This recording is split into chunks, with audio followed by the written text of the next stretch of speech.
जय हिंद। स्वागत करता हूँ मैं अपने YouTube चैनल पे। आज हम जीव विज्ञान से रिलेटिव क्वेश्चनों पे चर्चा करेंगे, जिसमें हम लोग लगभग 20 क्वेश्चन हैं उन पे चर्चा कर लेते हैं, क्योंकि ये जो क्वेश्चन है काफ़ी इंपॉर्टेंट होने वाले हैं। तो आप लोग इस चैनल पे बने रहिए। वीडियो अगर अच्छी लगती है तो उसको लाइक कीजिए, शेयर कीजिए और चैनल को आप लोग जरूर सब्सक्राइब कीजिएगा, ताकि आने वाली इन्फॉर्मेशन वीडियो आपको मिलती रहे। ठीक है, तो ये जो है ये क्वेश्चन आप सभी आप देख रहे होंगे, तो ये बायोलॉजी का ही क्वेश्चन होने वाला है ये। ठीक है, बायोलॉजी जनरल नॉलेज का क्वेश्चन है, तो ये काफी इंपॉर्टेंट है। तो एक एक करके हम चीजों को चर्चा करेंगे और देखेंगे कौन कौन से क्वेश्चन इसमें बन सकते हैं। ठीक है, यानी जीव विज्ञान सामान्य ज्ञान रहेगा, ये बायोलॉजी जनरल नॉलेज के सारे क्वेश्चन इसमें मिलेंगे आपको। तो पहला क्वेश्चन है, स्क्रीन पे दिख रहा होगा। पहला क्वेश्चन कह रहा है कि शरीर की सबसे बड़ी ग्रंथि कौन है। शरीर की सबसे बड़ी ग्रंथि कौन सी है?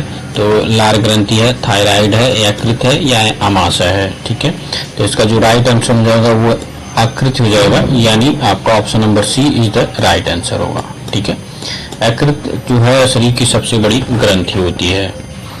अगला क्वेश्चन है, कह रहा है कि मनुष्य में मादा जनन अंग से किस हार्मोन का स्राव होता है। मादा जनन अंग से किस हार्मोन का स्राव होता है?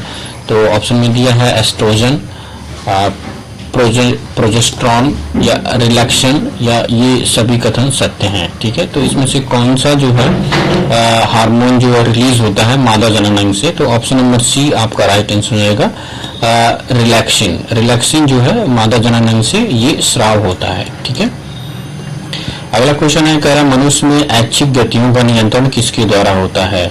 मनुष्य में ऐच्छिक गतियों का जो है नियंत्रण किसके द्वारा होता है? तो ऑप्शन नंबर में यहाँ पे दिया है सेरिब्रम, थायराइड, सेरिबेलम, इनमें से कोई नहीं। तो आपको सभी को बताना है कि इसमें से कौन सा है ये जो मानव जो ऐच्छिक नियंत्रण होता है, ऐच्छिक जो गतियां होती हैं उसको नियंत्रण करता है, तो कौन सा इसमें राइट ऑप्शन हो जाएगा? तो ऑप्शन नंबर ए आपका करेक्ट आंसर होगा, सेरिब्रम। सेरिब्रम द्वारा ये मानव की ऐच्छिक गतियों का नियंत्रण होता है। ठीक है, अगला क्वेश्चन है, कह रहा है शरीर का तापक्रम कहाँ नियंत्रित होता है। शरीर का तापक्रम कहाँ नियंत्रित होता है? स्पाइनल कॉर्ड में, सेरिबेलम में, हाइपोथैलेमस में या पिट्यूटरी में? तो कहाँ पे होता है मानव शरीर का जो तापक्रम है वो कहाँ पे नियंत्रण होता है? तो ऑप्शन नंबर सी आपका राइट आंसर हो जाएगा, हाइपोथैलेमस में मानव शरीर का जो तापक्रम होता है वो नियंत्रित होता है। तो ऑप्शन नंबर आपका सी आपका राइट आंसर हो जाएगा। ठीक है, चलिए अगला क्वेश्चन है, कह रहा है अमीबा में भोजन का अंतर्ग्रहण किसके द्वारा होता है। अमीबा में भोजन का अंतर्ग्रहण किसके द्वारा होता है? तो ऑप्शन में दिया है ए कूटपाद में, कोशिका मुंह में, सिलिका में या गुदा द्वार में। तो किसके द्वारा होता है? किसके भोजन का अंतर्ग्रहण किसके द्वारा हो जाता है? तो जो पांचवे का राइट ऑप्शन हो जाएगा आपका ए, यानी कूटपाद में होता है। किसमें होता है? कूटपाद आपका राइट ऑप्शन हो जाएगा। अगला क्वेश्चन है, कह रहा है निम्न में से कौन सा एंजाइम लार में पाया जाता है। तो लार में कौन सा एंजाइम पाया जाता है? पेप्सिकन, ट्रिप्सिन, टाइलिन या काइमोट्रिप्सिन। तो ये कौन सा लार पाया जाता है? तो छठवीं का जो राइट ऑप्शन आएगा वो सी हो जाएगा, यानी टाइलिन पाया जाता है। क्या पाया जाता है? टाइलिन।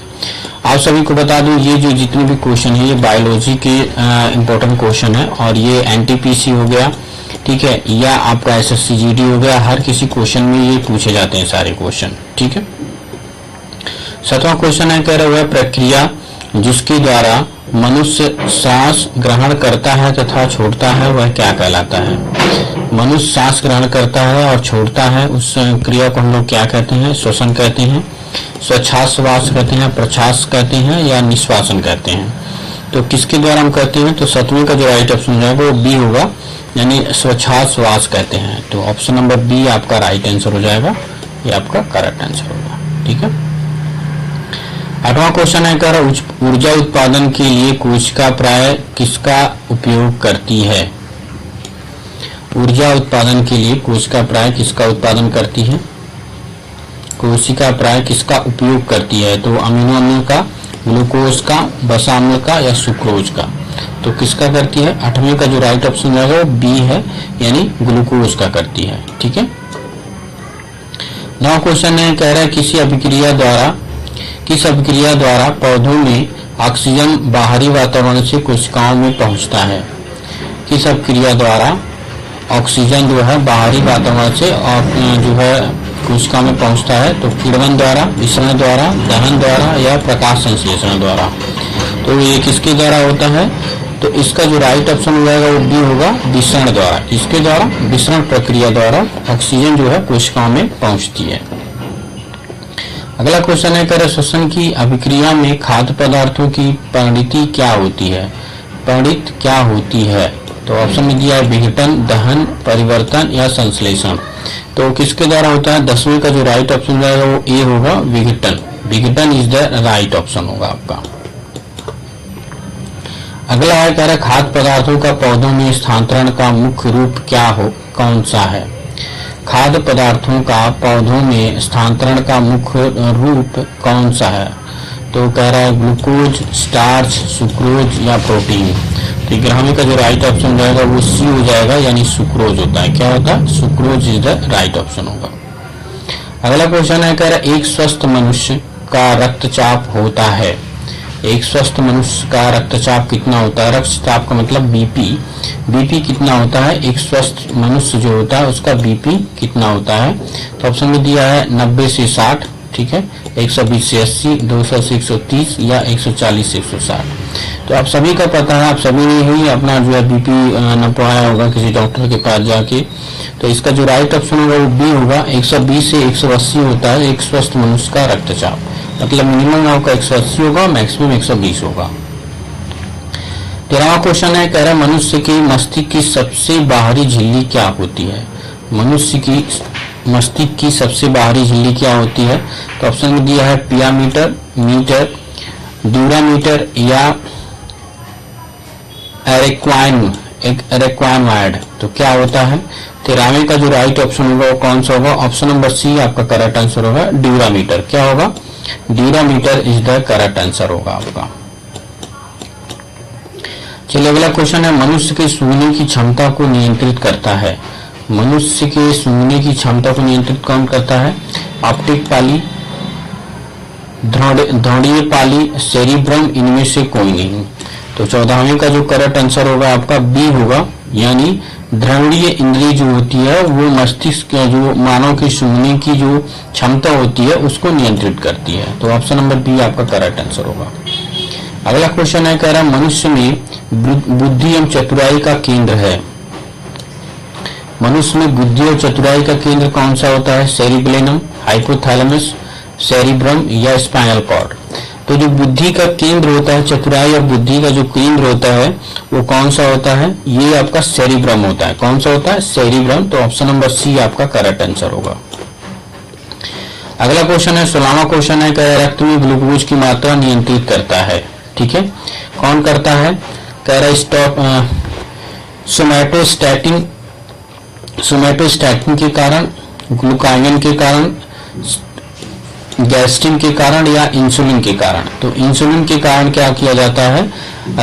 रक्त में ग्लूकोज की मात्रा को नियंत्रित किया जाता है, इंसुलिन लगाया जाता है। जब किसी को जो है शुगर हो जाता है तो उसको इंसुलिन चढ़ाया जाता है ताकि उसकी जो ग्लूकोज की मात्रा है रक्त में वो नियंत्रित रहे। अगला क्वेश्चन है, कह रहा है ऑक्सीजन क्या है? आप सभी को पता है ऑक्सीजन एक गैस है, लेकिन अगर हम एक बायोलॉजी की भाषा में उसको समझेंगे तो आप क्या हो सकता है? तो कह रहा वसा है, कार्बोहाइड्रेट है, एंजाइम है या हार्मोन है। तो ऑक्सीजन एक एंजाइम है जो कि भोजन पकाने के कार्य में आता है। ठीक है, अगला क्वेश्चन है कि जैव प्रक्रम के अंतर्गत कौन आता है? जैव प्रक्रम के अंतर्गत कौन आता है? तो पोषण, उत्सर्जन, श्वसन या सभी। तो जैव प्रक्रम के अंदर ये सभी चीजें आती हैं। ऑप्शन नंबर डी आपका करेक्ट आंसर हो जाएगा। अगला क्वेश्चन है, कह रहा गोबर छत्ता किसके अंतर्गत आता है? गोबर छत्ता किसके अंतर्गत आता है? परजीवी, स्वजीवी, स्वपोषी, परजीवी, स्वपोषी या मृतजीवी या परासरणी। तो ये मृतजीवी के अंतर्गत आता है। किसके अंतर्गत आता है? मृतजीवी। अगला क्वेश्चन है, वायुमंडल में सामान्यतः CO2 पाया जाता है। बहुत इंपोर्टेंट क्वेश्चन है। वायुमंडल में CO2 कितने % पाया जाता है? 78%, ये तो नाइट्रोजन पाया जाता है। 21%, ये तो ऑक्सीजन पाया जाता है। 4% और दे रहा है करेक्ट 0.03%। तो ऑप्शन नंबर डी आपका राइट आंसर हो जाएगा, 0.03% पाया जाता है। ठीक है, तो ये थे बायोलॉजी के 20 क्वेश्चन जो कि काफी इंपॉर्टेंट है। आप लोग हमारे चैनल को सब्सक्राइब कीजिए, वीडियो अच्छी लगती है तो लाइक कीजिएगा और अपने दोस्तों को भी शेयर कीजिएगा। ठीक है, जय हिंद, जय भारत।